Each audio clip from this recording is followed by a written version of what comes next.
Hi. Hi, how are you? Gosh, good to see you. You Yeah, look, your background is incredible. that's Beirut.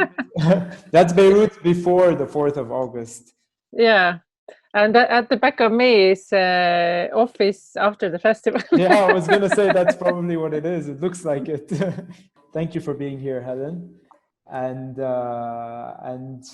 tell us first of all, before going into anything, how do you feel after Tallinn Music Week's 12th edition? Yeah, hello, hi, nice to see you, and thanks for inviting me for this interview. Here I am in Tallinn in our office, and the festival Tallinn Music Week just happened 2 weeks ago.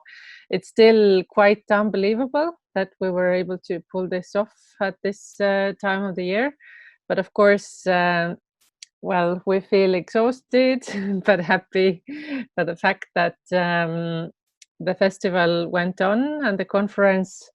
And I think now it is safe to say that we were really happy to make it happen in a safe way as well. I think now that the 2 weeks has passed from the festival, we already know that there was no direct virus infection due to the festival or anything like that. So we can say that it was a success. And how did you control the like the people and the virus, the whole part of that part of things? Because I mean, I'm sure a lot of people are going to be wondering how, because it was one of the only festivals that took place this year. So Mhm. how did you control that? How was it monitored? Well, I mean, as a start, of course, what it depended on greatly was the fact that Estonia in general was very stable in terms of the virus infection during the summer months. So, we were supposed to happen in March when we made the decision 2 weeks before the festival to postpone. Then August seemed at a very far and safe distance. And everything was able to change during those months dramatically. But let's say during this period, starting from May onwards, the medical system got the virus really well in control in Estonia, and the numbers started to drop steadily. So by the time of July, they opened up music in Estonia, and then we had, of course, the capacity restrictions. But because the festival works in that way that we run in different various venues around town, so it was never the case that we had a large audience in the same location at the same time. So we're able to divide people into smaller venues scattered around the town. And of course, we really made a huge effort into working as well as we could towards the health and safety measurements. Part of it, of course, to keep the hygiene level of the festival in control. But I think even more important than that was just really raising an awareness to the festival goers how to behave within the festival.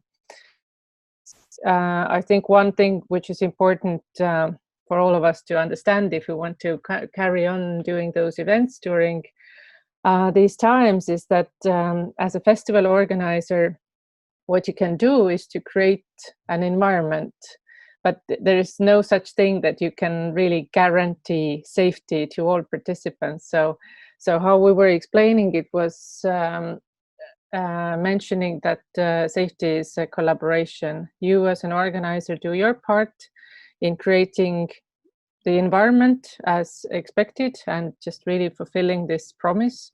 And then everybody who comes to the festival needs to do their part. So in the end, it's still eventually that everybody needs to protect their own personal health in the same way as if they would go to public transportation, if they would go traveling, if they would go to a department store, in the really same way. So it's kind of like teaching your audiences and communicating in a very understandable and transparent way. What will you do as a promoter, and what do you expect the audience to do on their part? And do you feel that now that this has happened, do you feel that there's going to be more and more events while, I mean, while COVID is still around. I mean, because obviously there's no vaccine yet, but do you feel that you guys have set an example, a good example for people to follow, of like the guidelines that should be done? I mean, for any type of event related to, you know, whether it's Mhm. live music or any type of event with a crowd. Yeah.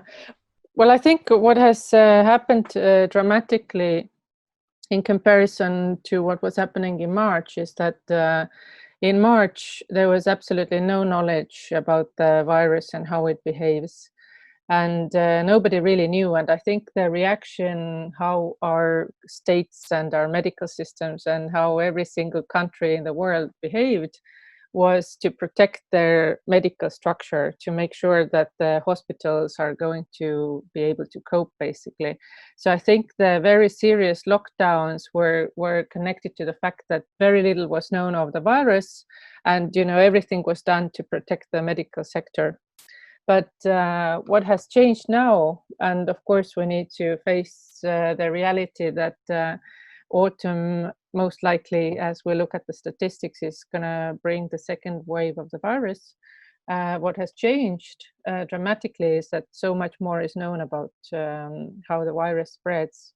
And I think the key for our society is to keep ourselves open, and also for the cultural and the events sector to keep open, is to get better in professionalism and knowledge and be smarter about things.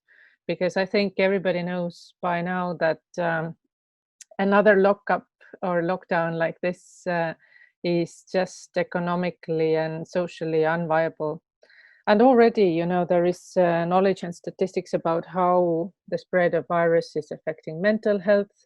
I mean, the rate of suicide is in the increase, the enormous impact on the society in a situation where people are locked, sometimes alone, into their homes with no social contact. I think that everybody's realizing the kind of side effects to the society in a larger sense.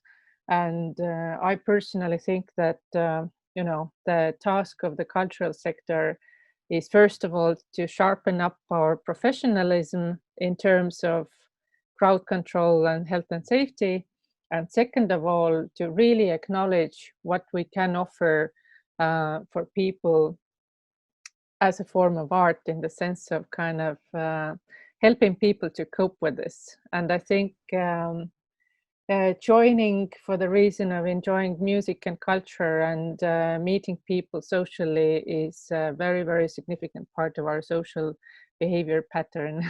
Yeah, That is this. part of our well-being, so we can't ignore that. Yeah, and I wanted to go, so because this has been the 12th edition, I'm surely this was by far the most challenging one, definitely. And Yeah. I wanted to go back to the very beginning of when you started Tallinn Music Week and why you started Tallinn Music Week. Yeah, of course. I mean, this you're completely right. This was by far the most challenging festival that we've done, and to make it even more challenging, we decided to run the two festivals that we organize in our organization, Tallinn Music Week #1, and then the other one Yeah. is called Station Narva.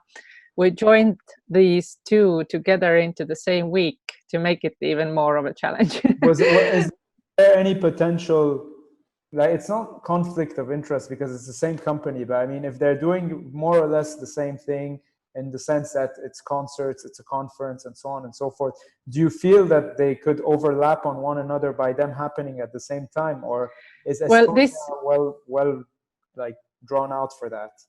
Yeah, well, the big part of why it ended up like this was just really the logic of the decision making, and asking ourselves why we do those things.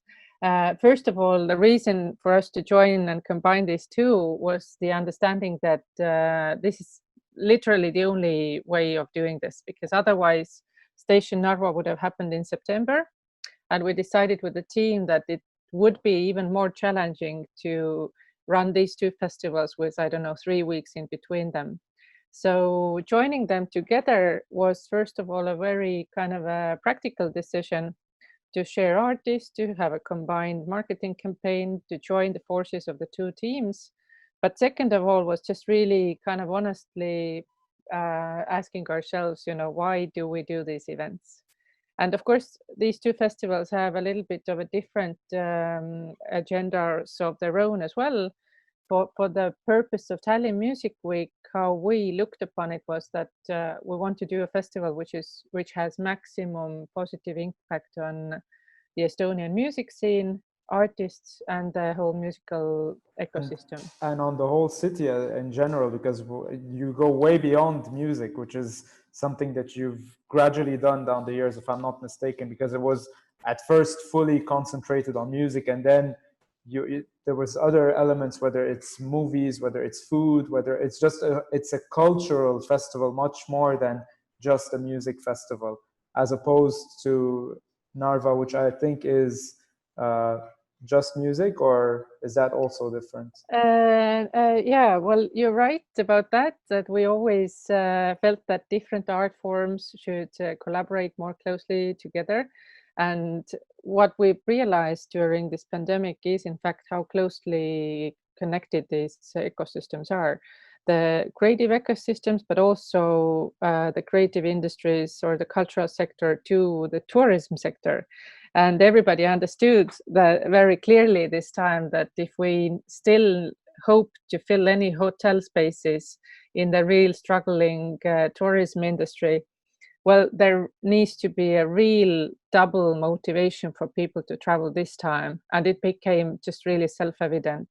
But if we look at the case of Narva, the story of the festival in Narva is that the town where it's situated is literally on the Russian border. And that city has a 96% Russian-speaking audience. And due to the pandemic, well, most of the Europe stayed open. Of course, there were quarantine measures and like this, but the border between Russia and Estonia has never been literally closed for such a long period. I mean, it has been a difficult history between Europe and Russia all the time, but never before has it literally been closed to people traveling and passing by for such a long time. And for the people who live in Narva, it's literally 50 meters across the river from a Russian town called Ivangorod. And many of those people have families in the Russian side. So for the first time, they are not able to basically communicate with their families even. So we understood that the kind of social burden of this pandemic was very difficult on Narva as well. And the reason why we started a festival there was to kind of build a sort of a social interaction tour for the Russian-speaking and Estonian-speaking community. So basically using the culture as a sort of tool for integration or having a joint project. So we understood that in a situation like this pandemic, we can't give up on that. We need to kind of keep the motivation level and the spirits up also in Narva. So we really didn't want to neglect that city from the attention at all. So that was the reason. And were they both equally successful, or were there less people in one than in the other? How was it in terms of attendance? Like what was? Well, the attendance has always been very different. Of course, Narva is a smaller scale festival, and Narva became very local this time because it has been an international festival as well. Narva is kind of 150 kilometers from St. Petersburg. And lots of Russian people visited the festival in Narva as well, which of course, for obvious reasons, wasn't able to happen.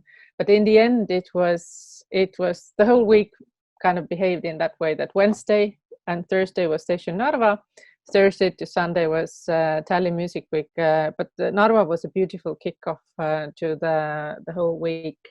And it was outdoors by the river, kind of symbolically overlooking the Russian side across the river. So it was a very, very kind of a beautiful moment in there. And in Tallinn, of course, both of the festivals had, let's say, kind of 30% less of an attendance opposed to our usual year, which was to be expected.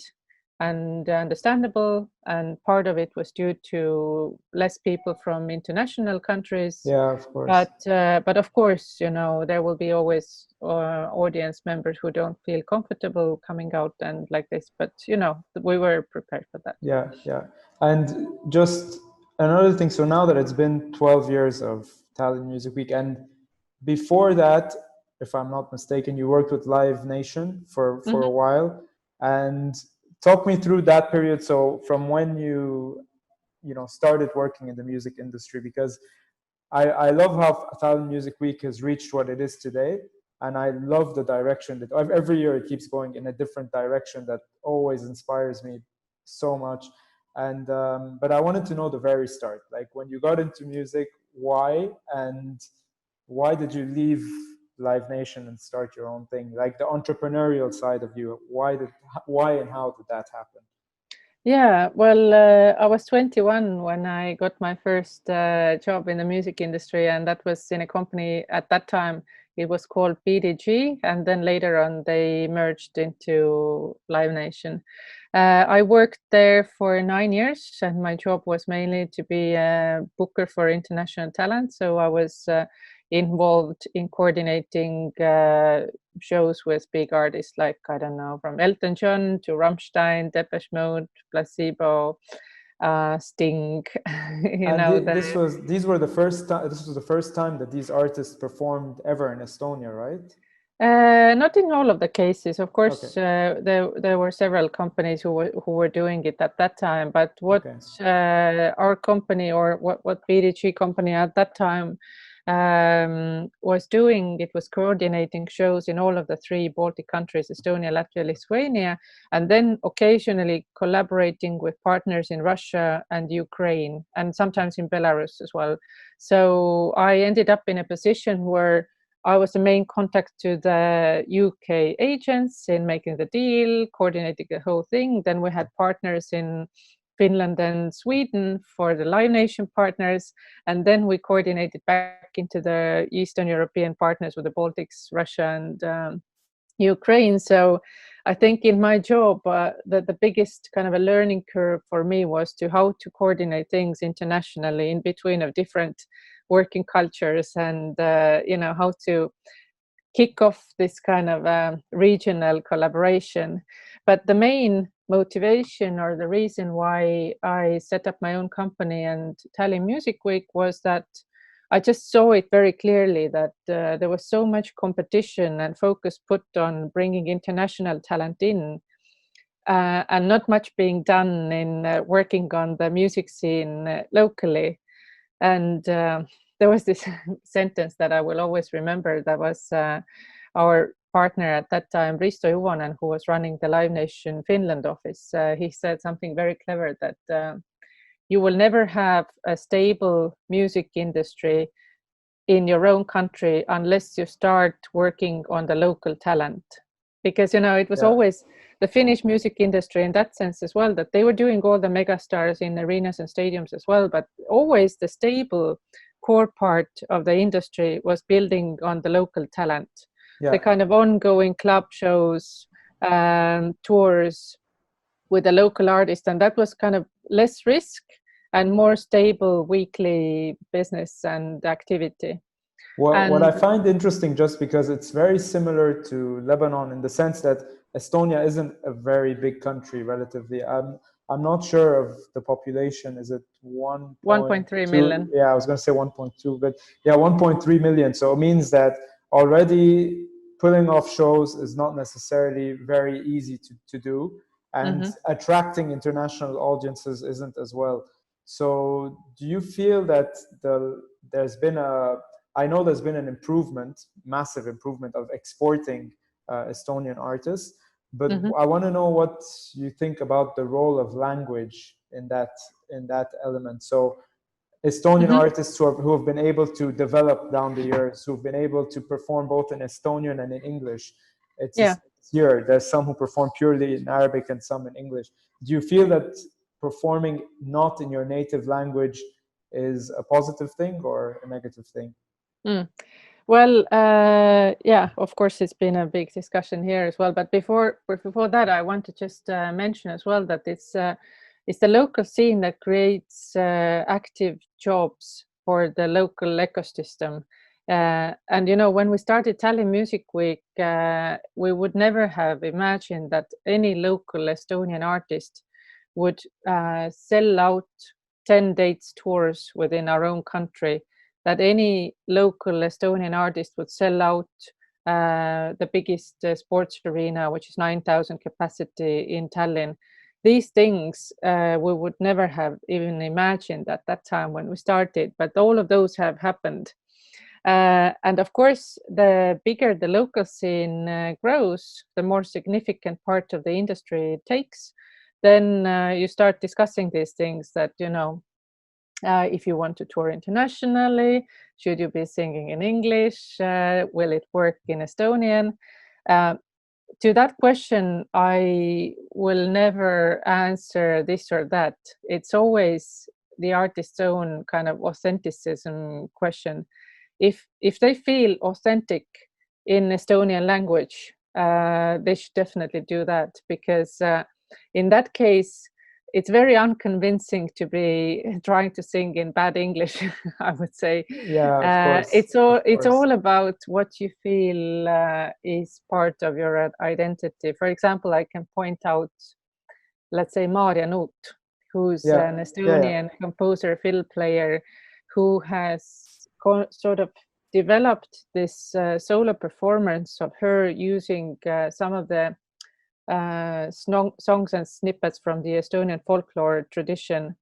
yeah, But she has combined it into this kind of a beautiful storytelling element where all the songs are, of course, as authentic as they are from the folklore tradition in Estonian, but she has made it into her own kind of unique contemporary composition, where she then in English explains what the storyline was.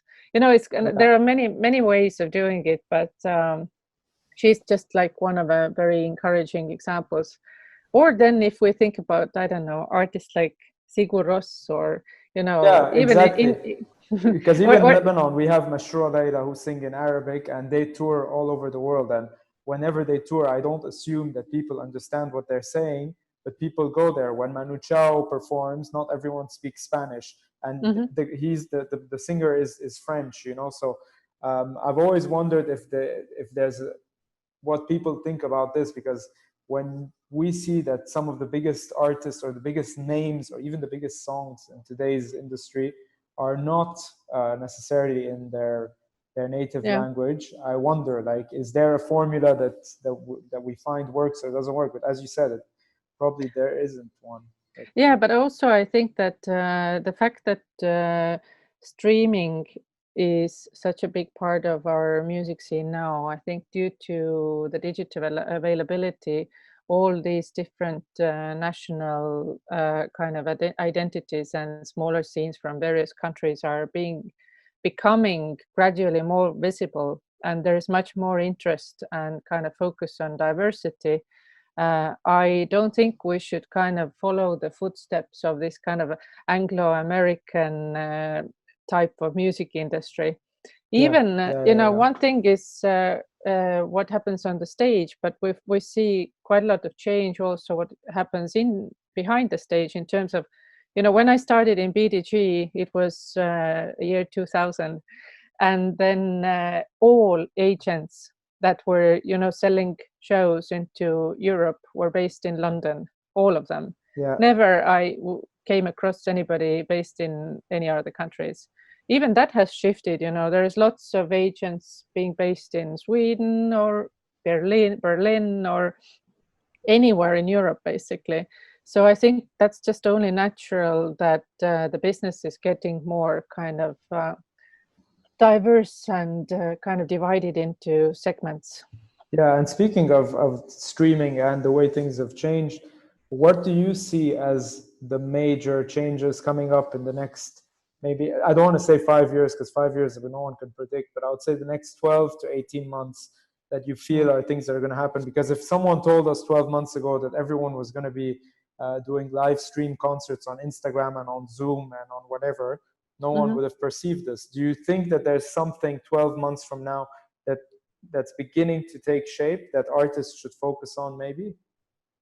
Well, of course, there are different scenarios kind of merging into one. One thing is the impact of the pandemic and the fact that people can't, first of all, people can't travel that much. They don't have confidence in traveling. And second of all, that they don't maybe feel so confident in really large crowds. That's one thing. Yeah. On the other hand, there has been this ongoing trend where every single music industry conference is discussing that mega stars like the Rolling Stones or Madonna just simply are not being born now anymore, because Yeah.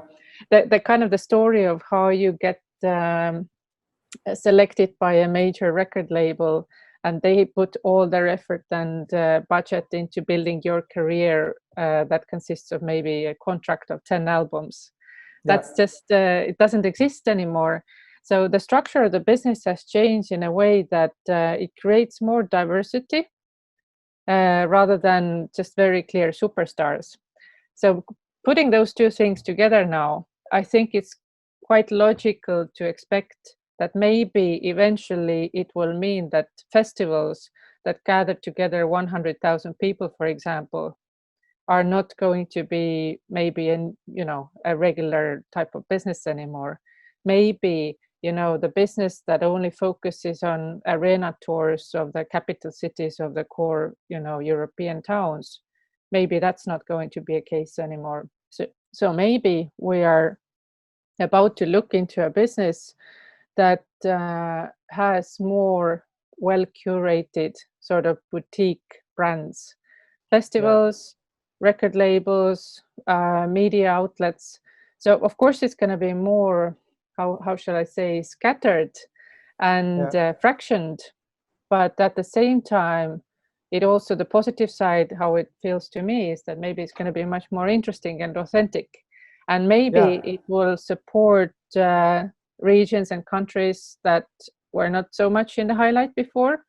Maybe it will support regional development as opposed to everything being concentrating in just the mega cities of New York, London, Paris, Milan.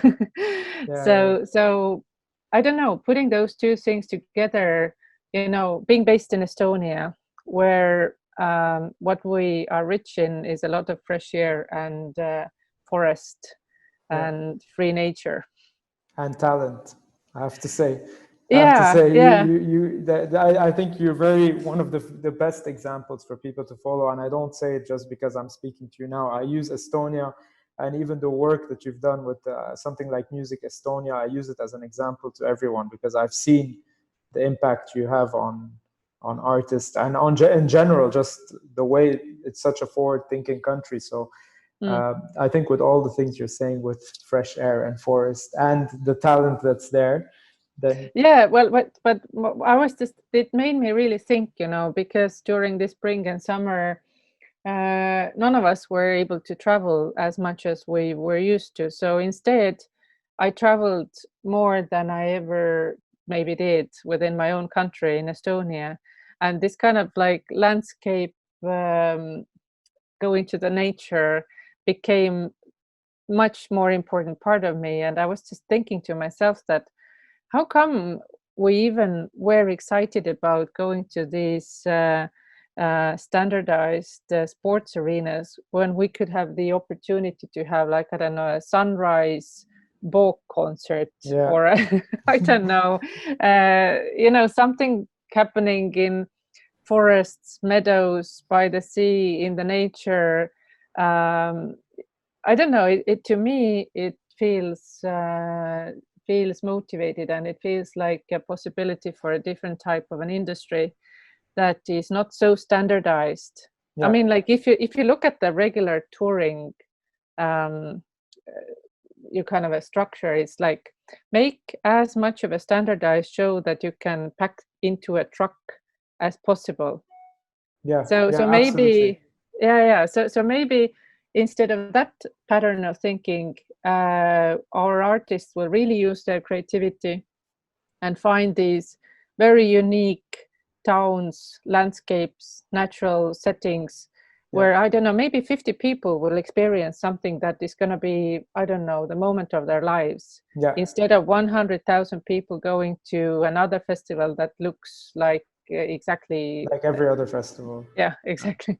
It's funny because I always mention it to artists here whenever I give a talk or anything. I always tell them to perform within the country, because a country like Lebanon, which is so divided and is all concentrated within Beirut, everyone seems to believe that you can only do a show in Beirut. And I always tell them, since we can't go by car anywhere, because on one end you have Israel, on the other end you have Syria, so we have no entry point by land.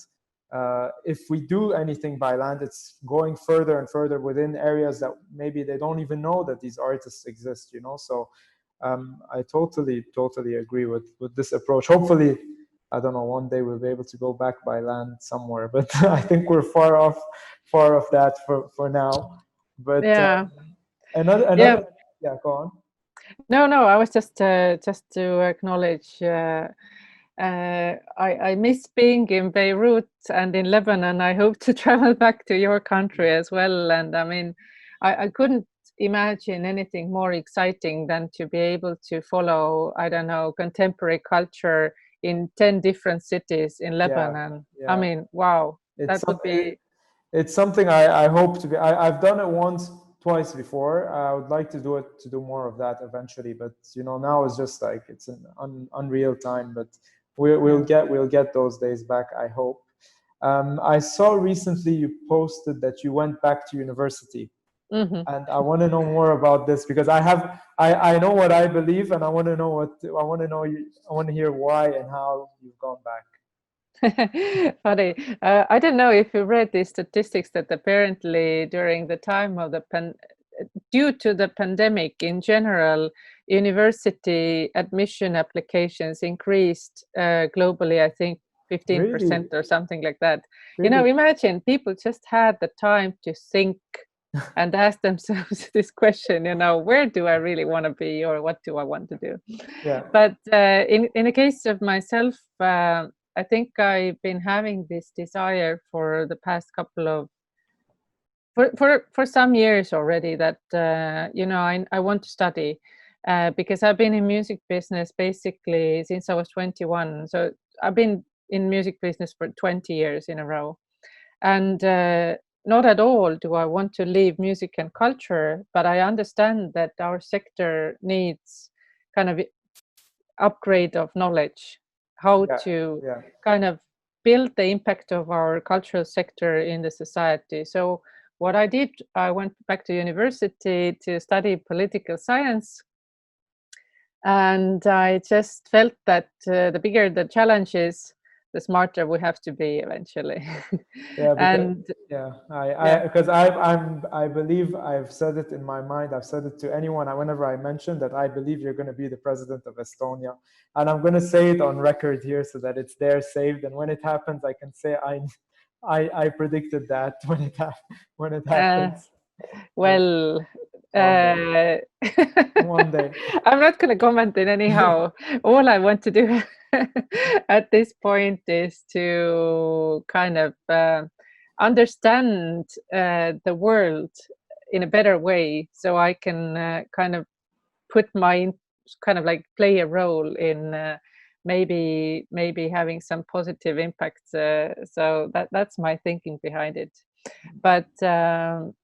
But yeah, I think you and we both think in the same way, that we see ourselves as players in the society through culture in any case. So Yeah, yeah, whenever somebody 100%. asks me that is my agenda to go into politics, then I always kind of answer in a way that I am not planning to go to party politics, but I always have considered myself to have a role in the society, and that in a way means politics. So Yeah, I think definitely that's the right way to see it. I mean, for Lebanon, it's when you say politics, the connotation of it is so negative that mm, for me, it's more of almost a counter politics by organizing concerts and festivals and all this mm, stuff. It's kind of going against the agenda of what politics here has for the country in general, because they clearly don't want progress and openness and things like this. So I always feel like we kind of, not only me, but everyone else who's in the sector in the country, we kind of have that feeling, I think. But I really look up to what all of you are doing in Estonia, and it's a great example to follow, because in terms of the size of the country, in terms of the history of the country, in terms of things like that, it's a young country, you know, and the way it's moving forward, I always look at it and I always say, like, that's the way, that's the way. But yeah, so thank you for the inspiration in general. No, thank you for the nice words, but right back at you. I mean, it's kind of course, at the time of Tallinn Music Week, all of us in a way were missing, you know, you and our colleagues, both from Lebanon, and then, you know, we've been discussing with you what's going on in Belarus, and Yeah. you know, the whole world is in the midst of challenges at the moment, but you know, some of the challenges of some of the countries, what you need to deal with is, you know, is by far what we even can imagine. So Yeah. kind of huge respect back to you. Yeah, we're hanging in there. That's all I can say. But thank you for your time here. It's been a pleasure. It's always a pleasure. I hope I'll be able to go back to Estonia someday soon, especially for Yes. the next Tallinn Music Week, or that you guys come here to Beirut when things allow it to. And again, thank you very much. We'll do our catch up right now once we're done with this. So thank you. Yes. Thank you so much.